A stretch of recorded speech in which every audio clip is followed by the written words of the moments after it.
Welcome to south Indian cooking. இன்றைக்கி நம்ம பார்க்க போகிறது கோவக்காய் வச்சு ஒரு அருமையான டேஸ்ட்டில் கிரேவி தான் பார்க்க போகிறோம். இந்த கிரேவி வந்து சாதம், சப்பாத்தி, இட்லி இது எல்லாத்தோட செம்ம காம்பினேஷனாக இருக்குங்க. அதுவும் இந்த சம்மருக்கு வந்து இந்த மாதிரி வெஜிடபிள்லாம் எடுத்துங்க, உடம்புக்கு ரொம்ப நல்லது. இப்போ இதை செய்யறதுக்கு வந்து ஃபஸ்ட்டு ஒரு பேன் வச்சுட்டு 2 டேபிள் ஸ்பூன் வறுக்காத வேர்க்கடலை சேர்த்துக்கிறேன். இப்போ இந்த வேர்க்கடலை வந்து ஒரு பாதி அளவுக்கு நல்லா வறுபட்டு வரட்டும். இப்போ பாருங்கள், இந்த அளவுக்கு நல்லா வறுந்து வந்ததும் இதில் வந்து 1 ஸ்பூன் தனியா, 2 ஸ்பூன் வந்து எள்ளு சேர்த்துருக்கேன். வெள்ளை எள்ளு, அதுவும் வறுக்காத எள்ளு தான் நான் சேர்த்துருக்கேன். இப்போ இந்த எள்ளு வந்து நல்லா பொரிஞ்சு வரட்டும். இப்போ பாருங்கள், இந்த அளவுக்கு நல்லா பொரிஞ்சு வந்ததும் 1/2 ஸ்பூன் வந்து சீரகம், 1/2 ஸ்பூன் மிளகு சேர்த்துங்க. இப்போ இதிலே வந்து 1 ஏலக்காய், ஒரு 3 லவங்கம், 2 துண்டு பட்டை சேர்த்துங்க. இப்போ இது நல்லா வறுத்து விட்டுங்க. இந்த சீரகம் வந்து நல்லா வாசனை வரணும். இப்போ 2 துண்டு தேங்காவை இந்த மாதிரி பொடியாக நறுக்கிட்டு சேர்த்துங்க. இப்போ இதோட வந்து ஒரு 5 முந்திரி பருப்பு சேர்த்துங்க. இப்போ இந்த முந்திரி பருப்பு சேர்க்கறதுனால கிரேவி நல்லா திக்காக வரும், டேஸ்ட்டும் நல்லாயிருக்கும். வேணான்றவங்க இந்த முந்திரி பருப்பு மட்டும் ஸ்கிப் பண்ணிடலாங்க. இப்போ இது கூடவே ஒரு சின்ன நெல்லிக்காய் சைஸ் புளி சேர்த்துருங்க. இந்த புளி சேர்த்து கொஞ்ச நேரம் மட்டும் இந்த சூட்லேயே வந்து இந்த மாதிரி நல்லா வறுத்து விட்டு ஸ்டவ் ஆஃப் பண்ணிவிட்டு இது நல்லா ஆறட்டும். இப்போ ஒரு 300 கிராம் கோவக்காய் எடுத்து நல்லா வாஷ் பண்ணிவிட்டு தண்ணி இல்லாத தொடச்சி எடுத்து வச்சுருக்கேன் பாருங்கள். இந்த மாதிரி தண்ணி இல்லாத தொடச்சிட்டு 2 கார்னர் கட் பண்ணிவிட்டு இந்த மாதிரி 4ஆக கட் பண்ணி எடுத்துங்க. இதுக்கு பதில் வந்து நீங்கள் 2 கூட கட் பண்ணி எடுத்துக்கலாம். இப்போ எந்த பாத்திரத்தில் நம்ம செய்ய போகிறோமோ அந்த பாத்திரம் வச்சுங்க. நான் குக்கர் வச்சுருக்கேன். இப்போ குக்கரில் வந்து ஒரு 2 டேபிள் ஸ்பூன் எண்ணெய் சேர்த்துட்டு நம்ம கட் பண்ணி வச்ச கோவக்காவை அப்படியே சேர்த்துடலாம். இப்போ நீங்கள் கோவக்காய் வாங்க சொல்ல பழுத்து தான் பார்த்து வாங்கிடாதீங்க, டேஸ்ட் நல்லா இருக்காது. வாங்க சொல்லவே நல்லா அழுத்தி பார்த்து கொஞ்சம் கல் மாதிரி இருக்கிறது பார்த்து வாங்குங்க. அப்போ தான் வந்து உள்ள காயாக இருக்கும், நல்லா இருக்குங்க சாப்பிட்றதுக்கும். இப்போ கோவக்காய் வந்து நல்லா பாதி அளவுக்கு வதங்கி வரணும். இந்த தட்டு போட்டு இந்த மாதிரி வந்து மூடி விட்டு வதக்குங்க, சீக்கிரமாக வதங்கிடும். இப்போ பாருங்கள், கோவக்காய் நல்ல கலர் மாதிரி வதங்கி வந்திருக்கு. இப்போ இது அப்படியே வந்து வேற ஒரு தட்டில் மாற்றிடலாம். இப்போ கோவக்காய் பாருங்கள் நல்லா வதக்கி எடுத்துட்டோம். இது ஒரு சைடு இருக்கட்டும். இப்போ நம்ம வறுத்த பொருள் எல்லாமே நல்லா ஆறி இருக்குது. அப்படியே வந்து ஒரு மிக்ஸி ஜாரில் சேர்த்துட்டு இதில் கொஞ்சமாக தண்ணி விட்டு எந்த அளவுக்கு நைஸாக அரைக்க முடியுமோ அந்த அளவுக்கு நல்லா நைஸாக அரைச்சி எடுத்துங்க. பாருங்கள், இந்த மாதிரி அரைச்சி எடுத்துங்க. இப்போ நான் கோவக்காய் வதக்கின குக்கர்லேயே வந்து இன்னும் 1 டேபிள் ஸ்பூன் நான் எண்ணெய் சேர்த்துட்றேன். இப்போ எண்ணெய் சூடே இருந்தால் ஒரு 1/2 ஸ்பூன் வந்து சோம்பு சேர்த்துருங்க.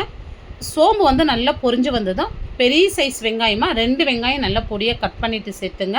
இப்போ இது கூடவே கொஞ்சமாக கருவேப்பிலையும் சேர்த்துட்டு இந்த வெங்காயம் வந்து நல்லா கலர் மாதிரி வதங்கி வரட்டும். இப்போ பாருங்கள், வெங்காயம் வந்து இந்த அளவுக்கு நல்ல கலர் மாதிரி இருக்குது பாருங்கள். வெங்காயம் எந்த அளவுக்கு நல்ல கலர் மாதிரி வதங்குதோ அந்த அளவுக்கு கிரேவி வந்து நல்ல டேஸ்ட்டாக இருக்கும். இப்போ பாருங்கள், இந்த அளவுக்கு வதங்கி வந்ததோ இதில் ஒரு 1/2 ஸ்பூன் வந்து இஞ்சி பூண்டு விழுது சேர்த்துங்க. இப்போ இந்த இஞ்சி பூண்டு விழுது வந்து நல்லா ராஸ்மல் போயிட்டு நல்லா வதங்கி வரட்டும். ஒரு பெரிய தக்காளியாக 1 தக்காளி எடுத்து நல்லா பொடியாக கட் பண்ணிவிட்டு சேர்த்துருக்கேன். நீங்கள் சின்ன தக்காளினா 2 தக்காளி கூட சேர்த்துங்க. இப்போ இந்த கிரேவிக்கு தேவையான அளவு நான் உப்பு சேர்த்துட்டேன். உப்பு சேர்த்து வதக்க சொல்ல இந்த வெங்காயம் தக்காளி சீக்கிரமாகவே நல்லா வதங்கி வந்துடும். இப்போ இது கூடவே கொஞ்சமாக பொடியாக நறுக்குன்னா கொத்தமல்லியும் சேர்த்து வதக்கி விடுங்க.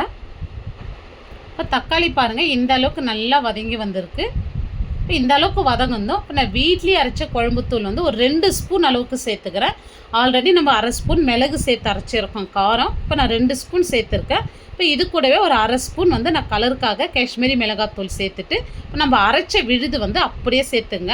இப்போ மிக்ஸி ஜார்லேயே வந்து கொஞ்சமாக தண்ணி சேர்த்துட்டு இப்போ இது எல்லாமே நல்லா ரா ஸ்மெல் போகணும். சிம்மிலே வச்சு நல்லா அந்த மசாலா வதக்கி விடுங்க. ஒரு 1லேருந்து 2 நிமிஷத்துக்கு வந்து இந்த மசாலா வந்து சிம்மிலே நல்லா வதக்கி விடுங்க. இப்போ நம்ம சேர்த்த மசாலா எல்லாமே ரா ஸ்மெல் போயிட்டு நல்ல ஒரு திக்கான கன்சிஸ்டன்சியில் இருக்குது பாருங்கள். மசாலா பாருங்கள் நல்லா திக்காக இருக்குது. இப்போ மசாலா இந்த அளவுக்கு திக்காக வந்ததும் இப்போ நம்ம வதக்கி வச்ச கோவக்காய் சேர்த்துடலாம். இப்போ கோவக்காய் சேர்த்ததுமே சிம் பண்ணிவிட்டு நல்லா மிக்ஸ் பண்ணி விடுங்க. அப்போ தான் கோவக்காயில் மசாலா பிடிச்சி நல்லா வெந்து வரும். இப்போ கோவக்காய் வந்து ஒரு 2 நிமிஷத்துக்கு வந்து மூடி போட்டு விடுங்க. சென்டரில் வந்து மிக்ஸ் பண்ணி கொடுங்க. இப்போ வந்து நம்ம தேவையான அளவு தண்ணி சேர்த்துடலாம். நிறைய தண்ணி சேர்த்துறாதீங்க. கிரேவி வந்து கொஞ்சம் திக்காகவே இருக்கட்டும். அப்போ தான் கிரேவி டேஸ்ட் வந்து ரொம்ப சூப்பராக இருக்கும். பாருங்கள், இந்த அளவுக்கு திக்காக இருக்கணும். அப்போ தான் சப்பாத்தி, ரைஸ், இட்லியோட ரொம்ப சூப்பராக இருக்கும் இந்த கிரேவி வந்து.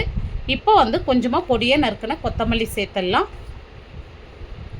இப்போ குக்கர் மூடி போட்டுடலாங்க. குக்கர் மூடி போட்டு 2 விசில் மட்டும் நம்ம விட்டு எடுத்துக்கலாம். ஏன்னா ஆல்ரெடி கோவக்காய் வந்து பாதி அளவுக்கு நல்ல எண்ணெயில் வதங்கியிருந்தது. 2 விசில் மட்டும் விட்டால் போதும். இப்போ பாருங்கள் 2 விசில் விட்டு ஸ்டீம் கம்ப்ளீட்டாக ரிலீஸ் ஆன பிறகு நம்ம குக்கர் ஓப்பன் பண்ணி பார்க்கலாம். திறக்க சொல்லவே நல்ல கமன்னு வாசனையோட இந்த கோவக்காய் கிரேவி வந்து ரொம்ப சூப்பராக ரெடி பண்ணிட்டோம். இப்போ இந்த சம்மருக்கு வந்து இந்த மாதிரி வெஜிடபிள்லாம் எடுத்துங்க, உடம்புக்கு ரொம்ப நல்லது. இந்த வீடியோ உங்களுக்கு பிடிச்சிருந்தா கண்டிப்பாக லைக் பண்ணுங்கள், ஷேர் பண்ணுங்கள். நம்ம சவுத் இந்தியன் குக்கிங் சேனலை ஃபஸ்ட் டைம் பார்க்குறீங்கன்னா சப்ஸ்கிரைப் பண்ணிவிட்டு அப்படியே ஆளுன்ற ஆப்ஷனையும் கிளிக் பண்ணிவிடுங்க. அப்போ தான் நான் போடுற வீடியோ உங்களுக்கு உடனுக்குடனே நோட்டிஃபிகேஷனாக வரும். தேங்க்ஸ் ஃபார் வாட்சிங்.